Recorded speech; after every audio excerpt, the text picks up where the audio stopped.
alingi nanga mot de passe pona banda ko naviguer. Voilà, amis internautes, bonjour, bonsoir. Très heureux, chers internautes, de vous avoir encore trop.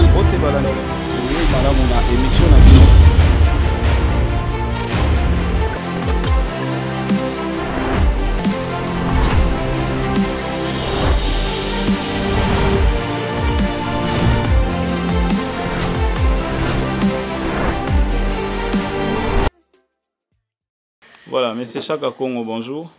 Bonjour Kibumba. Bonne santé. En tout cas, vraiment, nous allons honorer mon que il y a moi, moi, maquillé dans la Kaisika, Batras de Sala, que nous avons une mission déjà, déjà que des corps, tout la moi, déjà Kitoko, maman prophétesse, maman Nabiso Lous Adélaïde, merci. On a bien Sandra Bumba, Ale Bumba, merci. Merci. Merci beaucoup. Chaka Congo, to monio na activité mounene ba sport tezo à la télévision. 20 ans à Pépé Calais, vous organisez grande manifestation ou festival dans la place des artistes. Il y a des kindeni. Il y a à partir de Ebanda Kala parce que même les camarades de Thomas Sinaro Ebanda à partir de Pépé Calais. Mais il y a sans danger, il y a des gens qui vont comprendre la vision. Parce que les lots, à Pépé Calais, il faut stimuler Baptiste Bélé. Dieu merci. Écoutez, on a un peu de temps. On a été ils n'avaient pas moi on a Sandra Pongolov, on a Pongolov, même ceux qui n'avaient été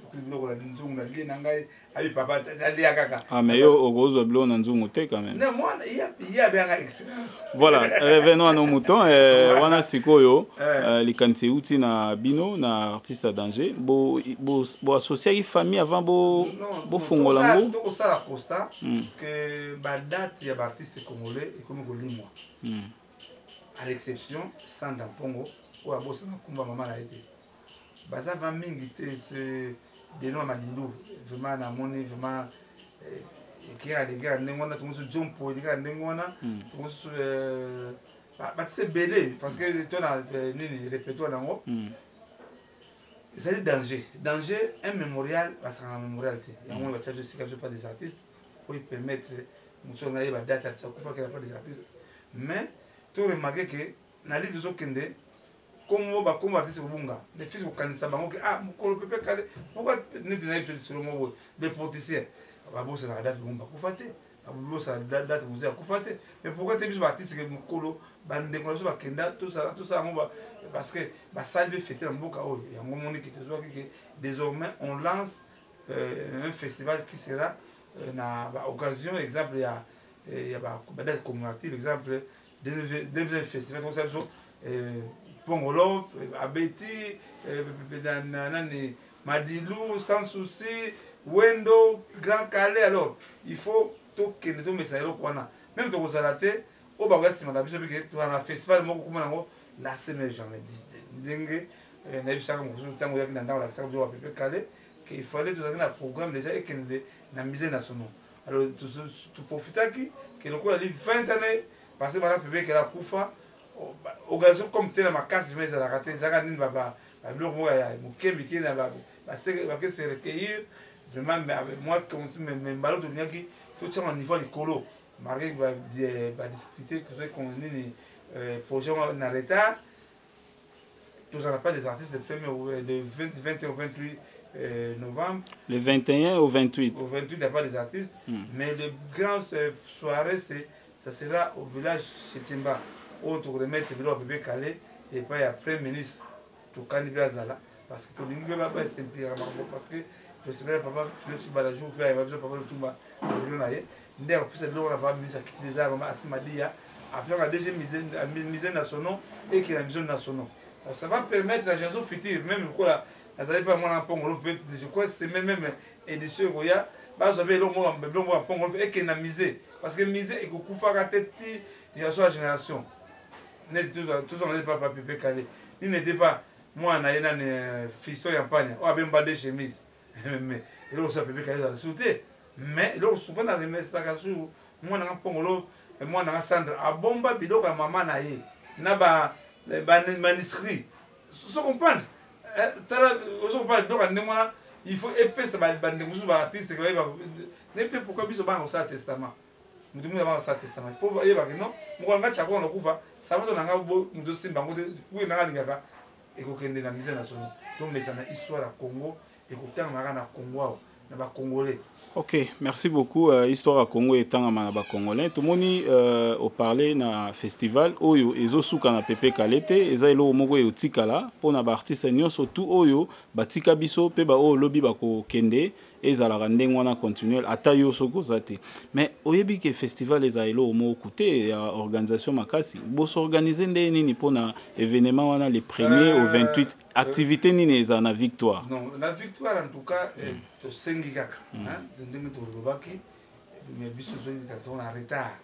parce que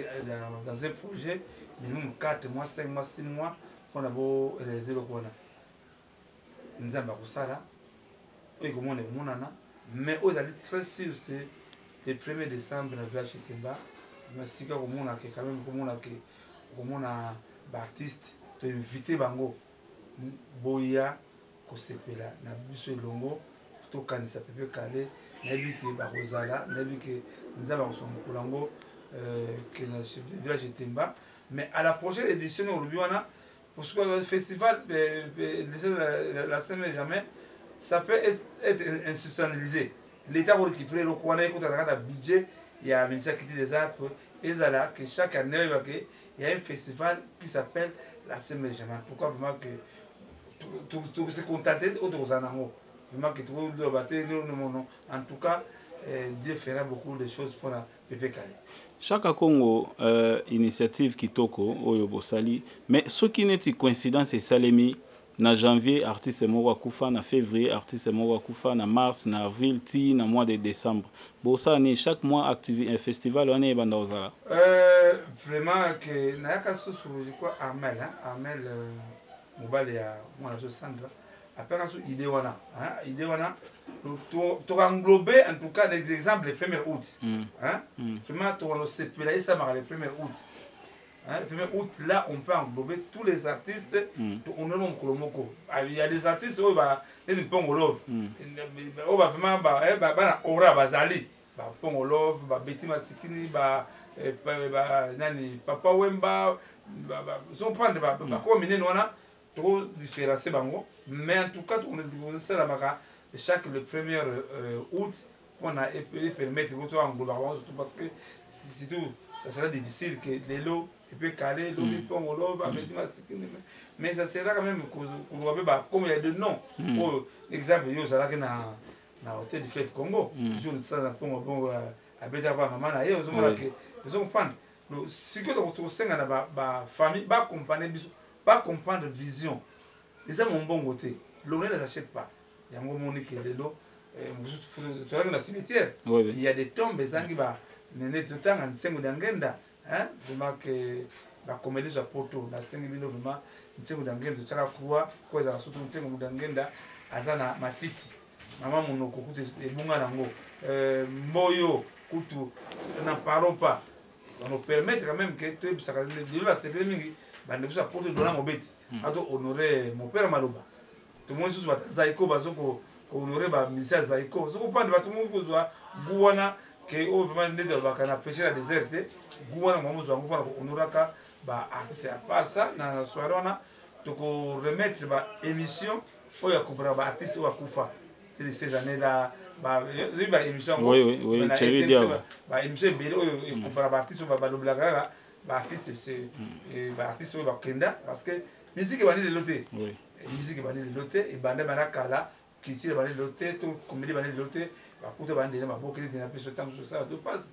nen maboke ngalema ba kunda to éviter tombe bunga ba to kona nini ba papa na biso tilo ba rosa o mobutu azwaka avion na privé corps de na Cameroun corps ya tina Kinshasa ba kona corps bo nini passe bunga alors vraiment on est en train de perdre beaucoup de repères et on voit la première activité ne jamais on va faire beaucoup des activités pour aller permettre que l'État peut s'impliquer dans le mais d'abord les artistes vont s'impliquer les Canada-Italie artistes ne jamais. Merci beaucoup pour la précision lisusu na baïnio surtout bazolanda biso le 21 au 28 activité nini ezala na place des artistes eza ba concert eza comment na biloko ya Pépé Calé ba image ya Pépé Calé on va exposer quelques trophées à Pépé Calé selon le programme c'est ça la grande activité ya pas des artistes na ba concert aux wana mais tout à l'heure ndenge l'état a fait sa mission ndingisa parce que ça yoko libanda et coïncider na ba période ya électoral en tout cas ça sera pour tout va permettre de mais ce qui est sûr c'est village Chitimba le 1er décembre.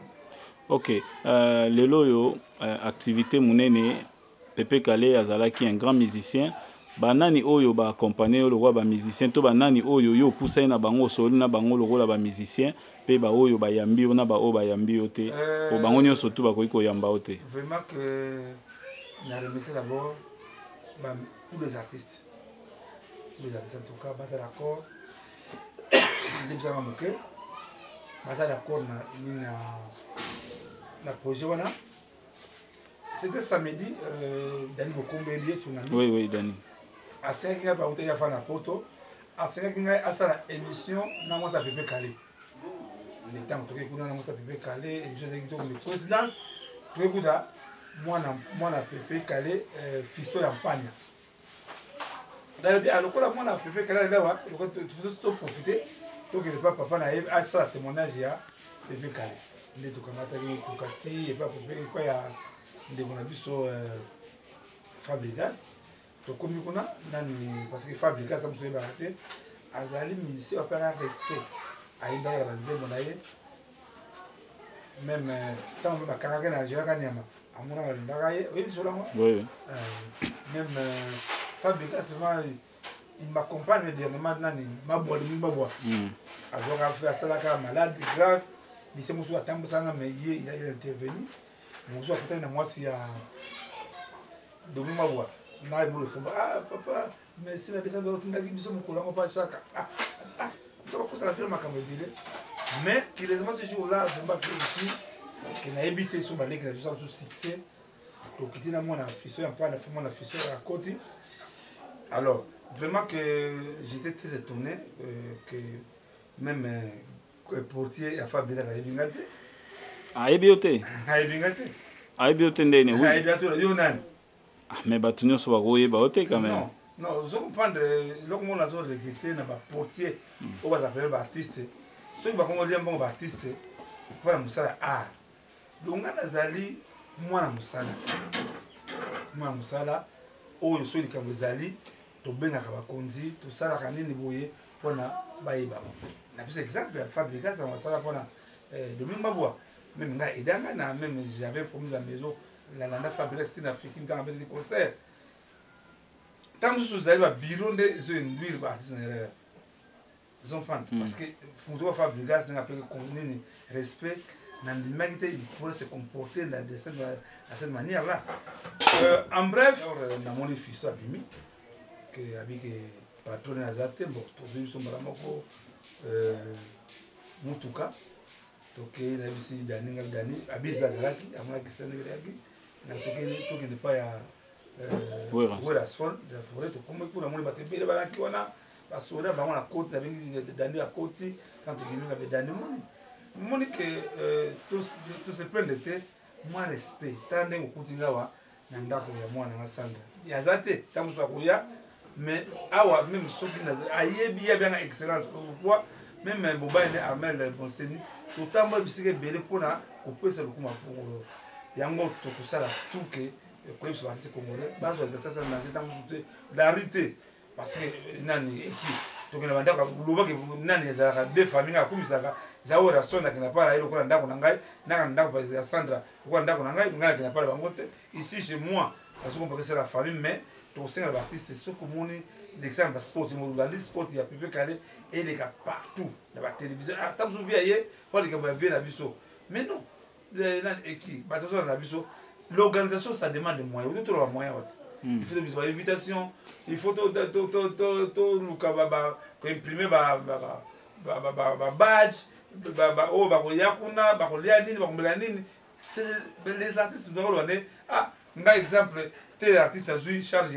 ya protocole danser za na protocole nga na eu charge ya nini ya ba billet nga na eu charge ya invitation nga na eu charge ya nini ko tia banderole na organisation na yo otigela mutu charge ya billet. Mais non, on comprend à imprimer ça et donc ça là ça là ngo sabi lucratif. Et donc ni n'était pas chez Temba tant que tu commences à niveau Pepe Kalorate les madame so yo mona qui comment ça et c'est battu pour la pesa maman le coup na Kimbeski. C'est quoi na Ahmed Kimbeski na hôtel Fleuve Congo, c'est combien? Et puis après c'est combien? Mais il y aura des dépenses, surtout ngape ba compagnie doit pas accompagner. Ils ont pas accompagner grave vraiment na pèse exemple $500 na ngai pour la démarche. La bézalité. Voilà. Pas d'autres les deux. Pas d'autres travaux ba ça la construire sport ou ba ça musala wana. Musala ni la télévision. Ce ne sont pas des artistes, ce sont des chaînes commerciales. Mais tala yo moni comment on gouverne la télévision parce que ba yebi que non, Chaka Congo se bat pour sauver l'honneur des artistes. Ok, merci beaucoup. Chaka Congo se bat pour l'honneur des artistes. Chaka Congo, les artistes te regardent souvent dans les émissions. Et ça va nous un message clé pour le festival Oyo. Les candidats penza eza nini pour le festival Oyo pour honorer bango. Expliquer bango timide, première édition.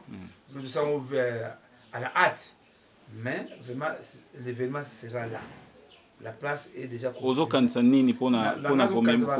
artiste Bouya ou Zalabche Dongo surtout veuve Pepe Kalé sentir que alors la stress on a depuis 22 ans naé on a balinganga on mukula moke Pepe Kalé aimé Bouya nzela to tika baba nini to tika soubassement na génération future c'est ça qui bloque dans ce cas sur artiste va yimba la Pepe Kalé donc faut pour Congo obayimba franc congolais muza mukoso tamso boye benze bangona naka journée ngo ça les papa suzika c'est et ça kitoko vraiment que di kanisi oyo za ndewal ba ke neti na obenga neti musuko yamba tamso sanda ujusu tout les que tant au gazalo tu gagnes combien non on ne s'achète pas yango vraiment que na koyebisa ba artiste que beau soutenir les cas sans danger c'est facile de critiquer mais il y a quand même déjà la vie au côté non, il faut d'abord avoir un cœur, il faut de la compassion, il faut de la sens papa Lou toujours à la maison papa Brazos ou indépendance nos autorités banda on ne sent pas nos autorités ils ont dit occasion pourquoi tant que maman ministre dans la salle artiste va remettre tout va remettre artistes congolais, le moment est venu, Oyo total à venir na biso parce que souvent tant que vous comprendre, vous comprendre, vous avez déjà ba mikolo, vous avez ba yé de belé, les kanisi Oyo, vous s'impliquer nango. Demain nous ne serons pas dans ce monde que ba mona ke elongo esala maka chaque année pendant que bande ko bango parce que ndenge tolobaki liboso ke ils ont la passe que chaque date commémorative qu'ils ont la deuxième édition troisième non tu vois banano comment vraiment ko sangana bino bo pesa makanisa na bino que to sala ondenge nini oya Pepe Kalé to sala ngona no pona net to sala net balo de sei mais ici c'est déjà parce que l'événement sera là boya ils ont donc on a bino to kanga masika moko s'il y a des critiques on a droit à couper critique parce que les lots tamsu pour éviter que beaucoup de nos frères et sœurs artistes tombent bunga. Pourquoi tu es les lots? Lycée Yenga, Zangina, Pierre Tombal, non. Tu vas partir, Makambaboui, tu vas sang, moi, 10, tout ça, tout le monde, ils ont sonné les premiers août, les premiers août de la sonne dans le cimetière. Artiste, Bachar Moulonga Pamba, Métolingi, imaginez Longwa à partir de la première édition de la semaine jamais.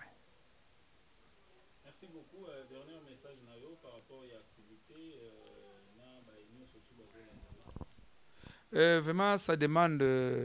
volonté. Un artiste savant. Il faut comprendre que tato alingi nini. Le bolongo aspect en bongo, c'est pas l'argent. 2, il y a moko qui n'a condamné déjà que Baptiste est en boya kana matanga au sein de bongo va bettre la moninga na yo. Mais dans le 20 ans il y a Franco, j'ai beaucoup aimé acte Karma pas sali, acte Papa Chira sali, contribution na yo ya ka kusanga na baninga. Parce que demain au zalate etikala tchaka Congo okiba moninga to lingi vraiment to changer mentalité na biso façon na biso ya ko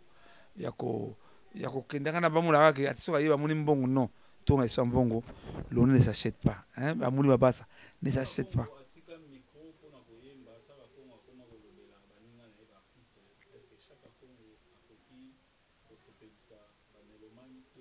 Mais non. Ah non. Lita bembo non, en tout cas que Mokolango même sans d'ampongo lo na bina biso za kozala. Nzemba pepe kale oyembo yemba te mais même nzembo na yo ko binela ye. Po misala ngote. So pa net Mokolanga na kosala mari fort soki na ko vraiment na tam sous jida. Zonga jida zonga mama zonga jida zonga mama soki betili bako jida. Obaza kangai soko betili bako jida.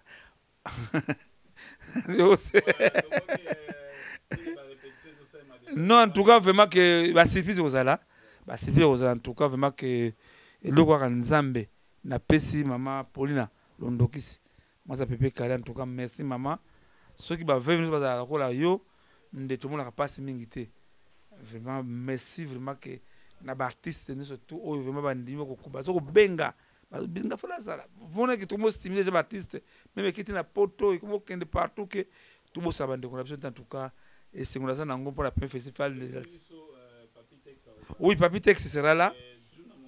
Juna Mombafu azana un peu malade je dirais pas ngai mais Papitex en tout cas le big a kozanga te parce que dit le monde et puis dit no bien ko informer ça te Bia bazali kutu l'homme na yambaki d'émission nanga mais non moi on va loin vraiment que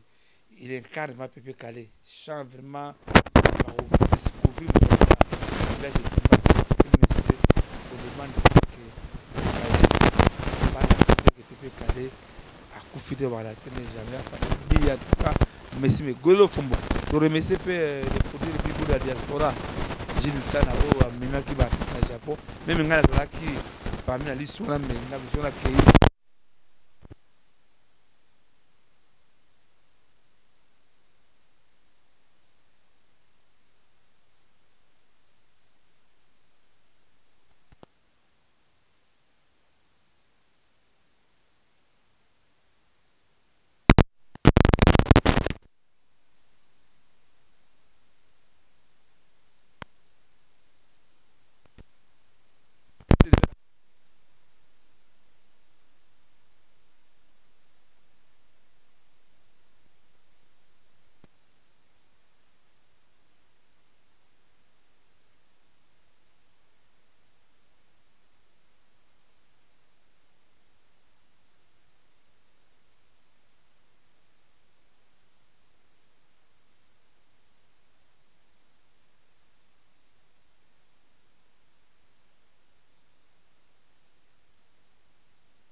merci.